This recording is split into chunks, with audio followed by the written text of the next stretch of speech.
ल साथीहरु, म चाहिँ सौरातिर यसो काम विशेषले आएको थिएँ।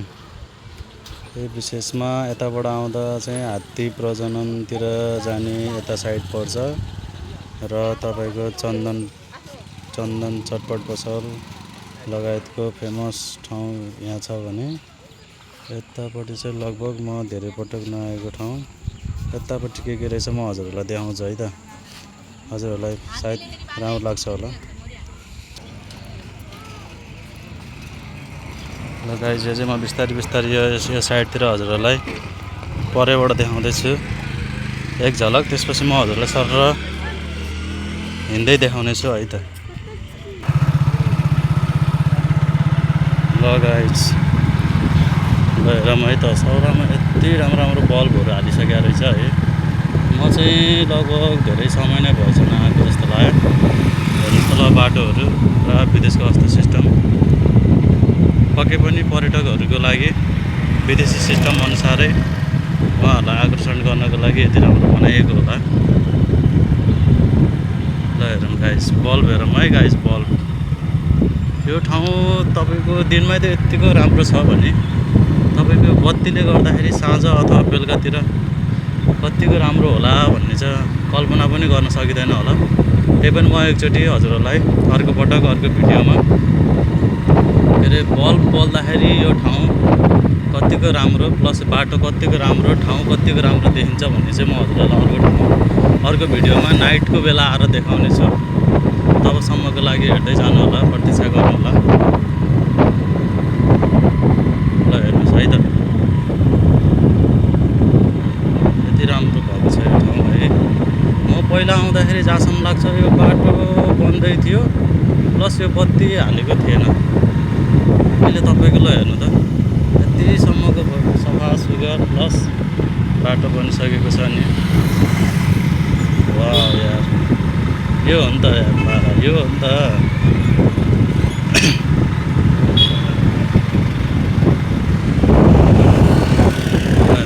बाटोमा एउटा फोहोर छैन गाइस, एउटा फोहोर छैन है।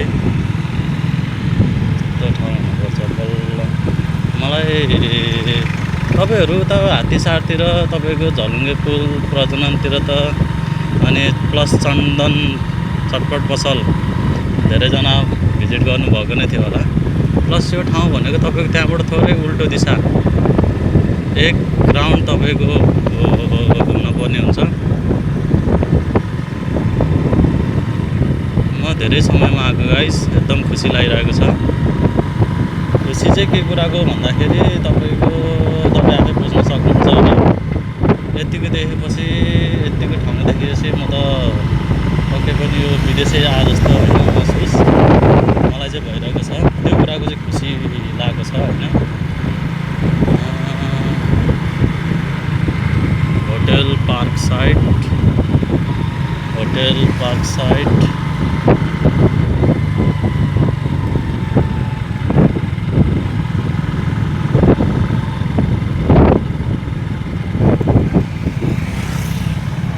साथीहरू। अब यता गयो भने उता तपाईँको जङ्गलभित्र अझै उता पुगिन्छ भने प्लस यता गयो भने तपाईँको बछ्यौली हुँदै तपाईँको सौरा चोक पुगिन्छ। ल हेर्नुहोस् गाइस, त्यहीँबाट यहीँसम्मको बाटो प्लस तपाईँको लोकेसन प्लस तपाईँको हेर्न सक्नुहुन्छ कतिको बनावटमा कतिको फरक परेको छ। त्यहीँ अगाडि भनेको तपाईँको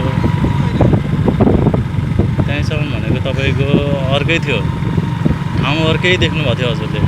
ल अब यहाँ हेर्नुहोस्, त्यो ठाउँ र यो ठाउँमा कतिको डिफ्रेन्स छ त।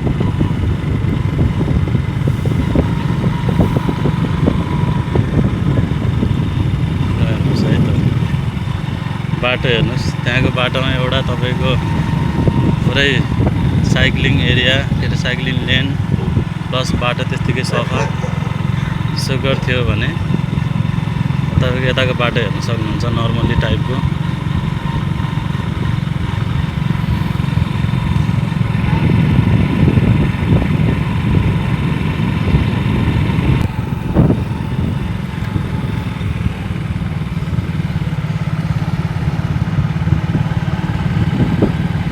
ल साथीहरू हामी चाहिँ तपाईँको यही हो बछौली भन्ने ठाउँ यही हो है गाइस, यही हो। मैले चाहिँ तपाईँहरूलाई यही बछौली प्लस त्यहाँ सौरासम्मको मैले भिडियो चाहिँ अहिले बनाएको छु।